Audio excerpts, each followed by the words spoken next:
Diary on this Monday. My name is Peter Klein. Thank you very much for tuning in today. Remember to leave a review and subscribe if you're listening in podcast form. And if you're watching on YouTube, make sure you like this video and subscribe to the channel. Coming up on the show today, it is a full NFL recap from the week that was in the National Football League as we get ready for super wild card weekend. We'll also get into the coaching firings, maybe a little bit of hockey talk at the end. You can follow me on social media. I am at Primetime Klein on Twitter, Instagram, and TikTok, twitch.tv/primetimepk. And you can email this show, couchpotatodiary@yahoo.com. If you are looking for some Calgary Flames talk, I was on Game Over Calgary on the weekend for both games that the Calgary Flames lost, and I was also on Sportsnet 960 today. I will be there again tomorrow and on Wednesday, so that's why we're a little bit delayed today. Rocking out on the mornings, your boy needed his beauty sleep. So that's all the shilling I have. Let's get into some football talk.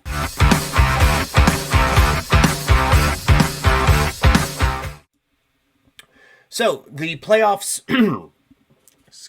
are set in the NFL, and the Buffalo Bills beat the Miami Dolphins. They are, I guess technically Green Bay was the last team to get in, but the Buffalo Bills are your AFC East champions. Now the Miami Dolphins have to head out on the road, and that, I think, is much more debilitating for Miami.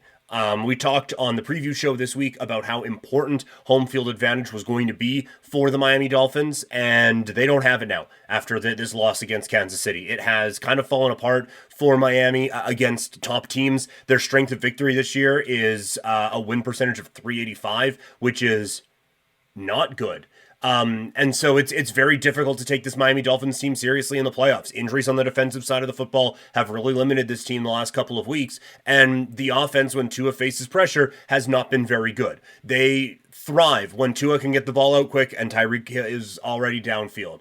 We will see if Kansas City can limit that, but this Kansas City defense has been real good as of late, and all season long. So this is going to be, I think, a difficult test for the for the Miami Dolphins, and one that they have just kind of put themselves in. It's a difficult spot, but they just, quite simply, they're not playing well enough right now to be taken seriously. It has not been a strong season for, strong close of the season for Miami. They were the hotness at one point and could get on a run, right? And that's the dangerous thing. It's, I guess it would be a 4-game winning streak now, gets you a Super Bowl. That's what it's going to take. But for Miami, they have the ability to get hot, right? Because that offense can be so explosive, they can really light it up. And I would suggest Kansas City wouldn't be able to keep up if that's the case. But these two teams played during the regular season, and Kansas City kind of handled them. So we will see if anything changes from this one, but I am not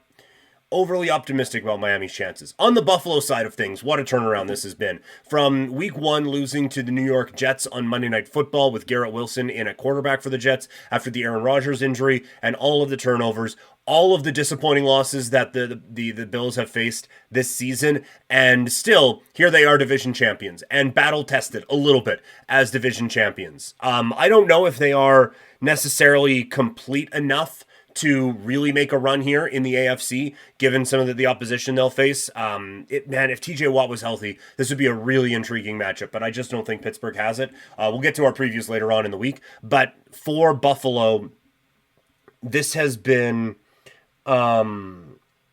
this has been a real great turnaround, and they've done it on the defensive side with guys being banged up. Josh Allen has stepped up to show everyone the quarterback that he could be. I still think they need a little bit of more help for him this offseason. We'll see what goes on with the Stephon Diggs situation, but it's been quite the turnaround for Buffalo, and they certainly fall into the category of, well, that's a team you don't want to face in the first round of the playoffs. A team that may not want to face anyone in the first round of the playoffs is the Philadelphia Eagles. As the collapse is complete, they lose what felt like a stranglehold on the NFC East with a disastrous loss against the New York Giants this week. Now, they would have lost the division anyway because the Cowboys ended up winning it, but they didn't know that in the first half when they were down 24-0 to the New York Giants. If that's the performance you're going to put out there, they shouldn't have played any of their starters and just walked away with their guys a little bit healthier than they were coming into it. But as was the case, A.J. Brown goes down with an injury. Jalen Hurts gets banged up with the finger.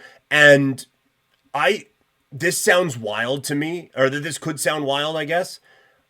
I don't think it's out of the realm of possibility that Nick Sirianni is coaching for his job this week, which is crazy considering the guy took his team to a Super Bowl a season ago. But I think you look at how quickly this has come off of the rails and how little anything has worked the last little bit to suggest that his job is 100% secure.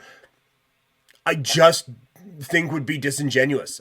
This is a Eagles team that got off of a Super Bowl winning coach and a Super Bowl winning quarterback pretty quickly with Doug Peterson and Wentz getting bumped out of town. So this is now this is really crunch time for Nick Sirianni to get his team back on track. If they lose Monday night against the Tampa Bay Bucks to close out Wild Card Weekend, that is going to be an absolute disaster. And this is going to be a failed, lost season when you are in the prime, the final couple years of having guys like Lane Johnson and Jason Kelce and all those guys on your offensive line that have given you this advantage. So I think a lot to be answered for out in Philadelphia. But for the Cowboys, that was they end up getting the job done. They're the 2 seed. They are feeling pretty comfortable right now in the NFC East.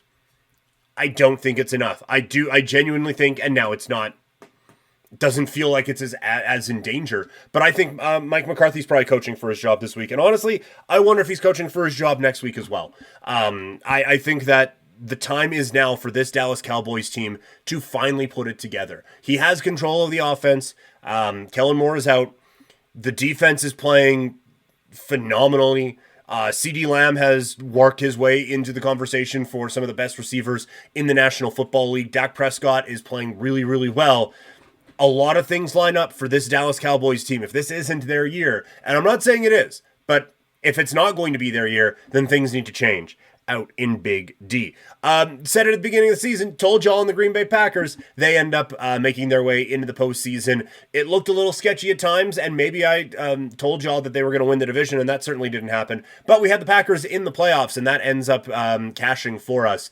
The defense played a little bit better against the Chicago Bears. A Bears offense that was rolling coming into that game, and Green Bay kind of shut them down. And now, if they can play decent on defense, this offense is really exciting. There's a lot of fun pieces on this offense, and I think the Green Bay Packers have a lot to be excited about going forward. It seems like they once again have a guy in Jordan Love. It was ugly, but the Tampa Bay Buccaneers cash our NFC South ticket. I'm happy about the call. I'm happy it worked. I'm happy we made a bit of money on this one. I'm also happy I don't have to cheer for the Bucs anymore, because there were some pretty ugly wins here this season, and that's what it's going to take to win the NFC South. But Baker Mayfield proved that he is still a viable NFL quarterback. Mike Evans showed that he is, again, one of the top receivers in this league. This was a hell of a job getting this team to the playoffs. I am quite excited to not have to cheer for them, though, because that was an ugly one against the Carolina Panthers and does not really instill a whole lot of confidence that they are going to be the ones. They're going to be the final banana peel for the Philadelphia Eagles to slip on. But a strong season for them, a good call for us. Very happy about that one. But this Tampa Bay Buccaneers team, I don't think they should just take a division championship and say, oh, no, we're good. They have a lot of work to do to improve. If Atlanta had any kind of quarterback this year, that they would have been hooped. I think if New Orleans had any kind of coach or quarterback, they would have been hooped. Just a quick thing on New Orleans. Jameis Winston would be cut today if it was my team. And I get like that's great. Everyone loves Jamal Williams. You cannot do that. And I am very much team run up the score. If you don't like me running up the score, stop me, man. Like that's basically where I come down on this. And for but for me, you go in victory formation and then run the ball out of that. Like that is just sleazy. I hate it. And I'm also firing Dennis Allen today if I'm New Orleans. It's like, man, if you've lost the respect of your locker room to that level, that they're just going to say, yeah, no, we heard victory formation. We're just going to run our own thing anyway here. That's like you have lost your room. And Jameis Winston, yeah, you're gone. I cannot have you ad-libbing in such a way that this would be the case. Like that is just absolutely atrocious what happened there for the New Orleans Saints. Arthur Smith had every right to be upset about that, because that is absolute Bush League stuff from the New Orleans Saints on Sunday. If you missed it, for context, for that last round, New Orleans had the ball up, I think it was 34, and they went into victory formation, but then handed the ball off to Jamal Williams, and he went in for the touchdown. And it was Williams' first touchdown of the year. Not the first of his career. Led the NFL in touchdowns a season ago. But they are like, no, we want to get Jamal Williams a touchdown here before the season wraps up. And when you line up in victory formation, other teams are like, okay, this isn't going to happen. And then they get their shit wrecked with a block, and running back goes up the middle for a touchdown. It's just, there's no excuse for that. That is absolute low-level stuff, and really just blatant disrespect by the New Orleans Saints in this game.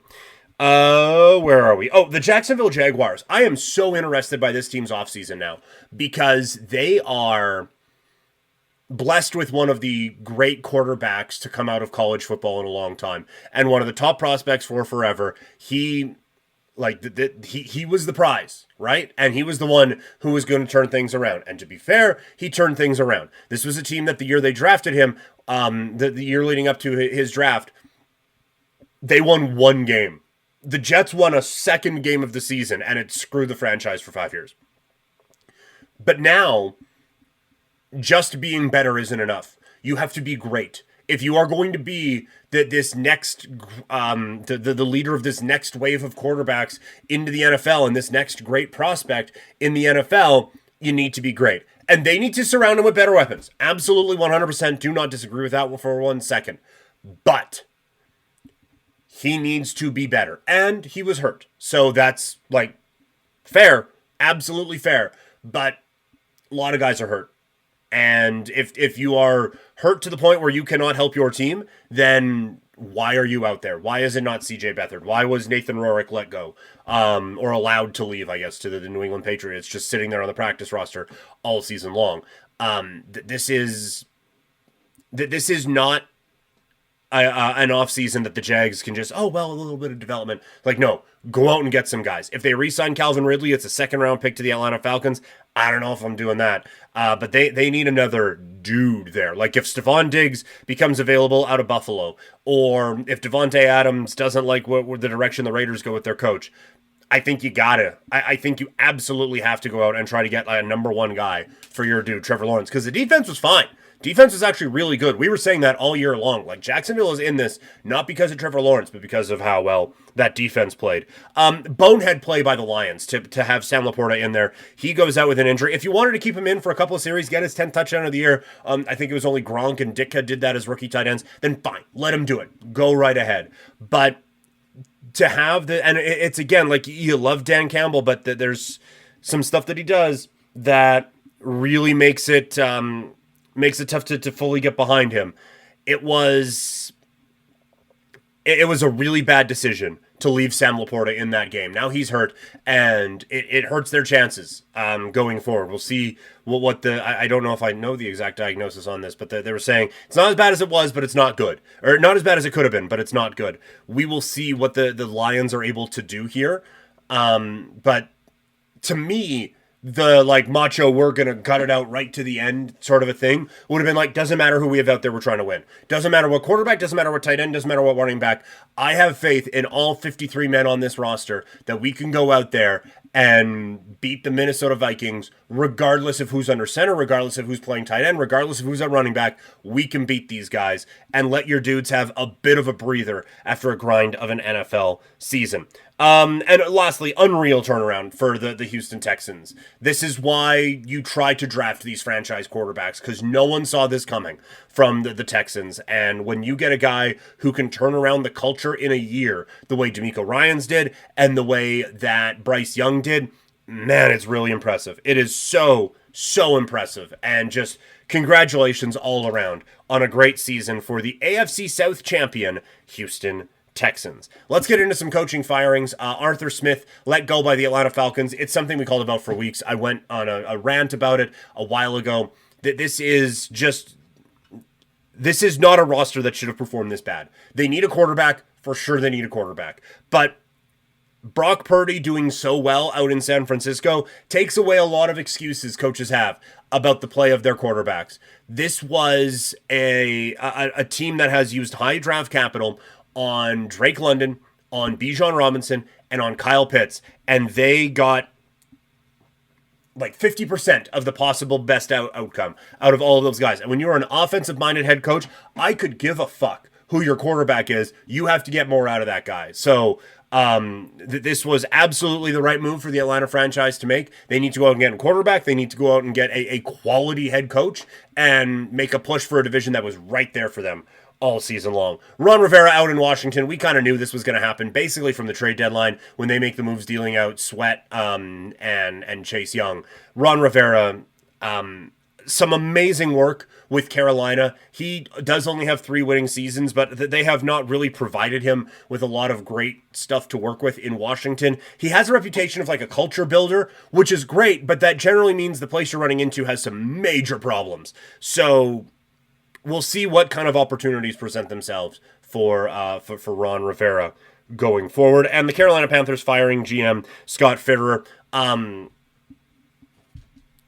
He is leaving basically a bare cabinet. The defensive side of the ball, they have a couple of pieces, but this is basically you are starting over in Carolina. It's that bad. It is that bad out there in Carolina. Not going to get into the William Nylander stuff today. I feel like there's going to be a lot out there. So that's going to do it for this show. Thank you guys so much for tuning in today. Remember, if you're watching this on YouTube, like the video, subscribe to the channel. If you are listening in podcast form, leave a review and subscribe to the channel. Coming up on the show tomorrow, I'm going to give my NFL award picks and who needs it most. We look at the teams that need this Super Bowl coming up here as we are down to the final 14 in the National Football League. Wednesday is going to be Power Rankings Day, and we know the teams that are in the playoff.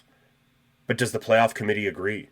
We will once again convene the NFL playoff committee and see who should be playing for a postseason. Fantasy football talk coming up on Thursday. Plus, we'll look at how our bets actually did. Friday, full NFL preview. And then for the fights part, we're going to book ahead to next year's Wrestle Kingdom and see what we come up with there. So, one more time, follow me on social media, Twitter, Instagram, and TikTok. I'm at Primetime Klein, twitch.tv/primetimepk, and you can email me, couchpotatodiary@yahoo.com. Thank you all so much for tuning in. Talk to all of you later.